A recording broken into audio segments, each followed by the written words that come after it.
Hi, welcome to another video.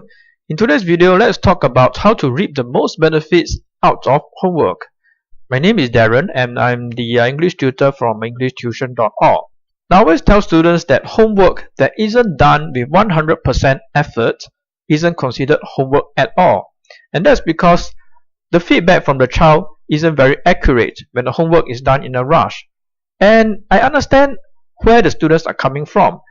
Usually, when the homework is done in a rush, it is because they have procrastinated and they did not do the homework in advance. So they have 1 week that they can spread out the homework, but over the course of the entire week, they did not do anything.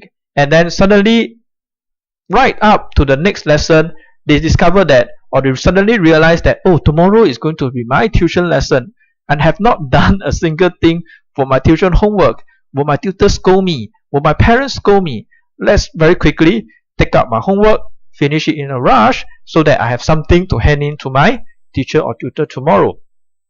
And this is the very same attitude that many students adopt, not just for my tuition lessons and for school lessons as well. They always wait until the very last minute, the day before or the night before, then they rush through and do their homework.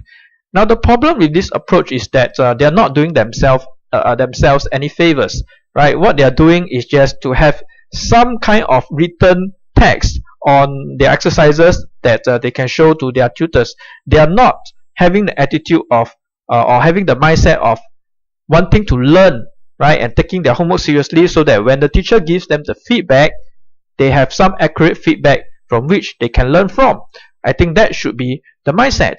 So when my students come back to me with homework that has been done in a very rushed manner, I always tell them, hey, this is not going to work because I'm going to have trouble trying to pinpoint the weak areas, trying to pinpoint the common mistakes, trying to pinpoint where are the sections which you have not completely mastered, and that is not very useful feedback for me.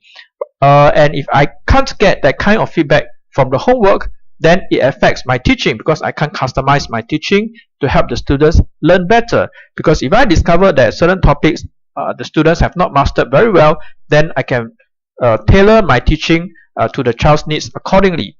For example, I can try to reinforce certain topics or try to find different ways to explain the same concepts again.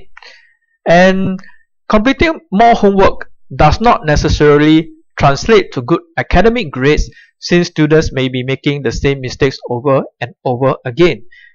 And this is especially true, okay, when students just buy a stack of assessment books, which they do at home and sometimes under the supervision of the parents. But what I've observed is that very often they are just there to want to complete the exercises to please the parents. And after they have completed the exercises, they can just tell the parents, oh, I've completed my homework, now I can play, I can watch TV, I can play iPad or whatever, right? And that should not be the right attitude, because after doing the homework, we as tutors and teachers, we want to scrutinize the homework as we mark the homework. And if the child continues to make certain mistakes, we want the child to go back and complete the corrections. So I have one student who actually just tried to complete his whole assessment book in 1 month, the editing exercises in 1 month, right? He tried to do as many exercises as possible. And when I asked him why, he said, oh, I just got carried away, I think, so I'm guessing that maybe this child is thinking, oh, I just finished my homework as soon as possible and then just be done with it. Then I don't have to look at the assessment books anymore, right?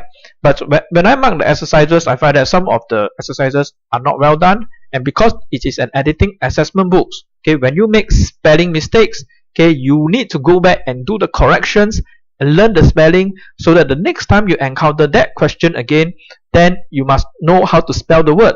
Then I think that is effective learning. Alright.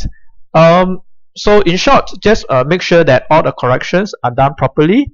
And in sum, if all that sounds like too much work for you, just simply hire a good tutor like myself. Alright, that's all I have in this video. Hope you have enjoyed the content. If you like to watch more videos like this one, subscribe to the YouTube channel or follow me on my Facebook page. I'll leave the links in the video description below. I'll talk to you soon. Bye.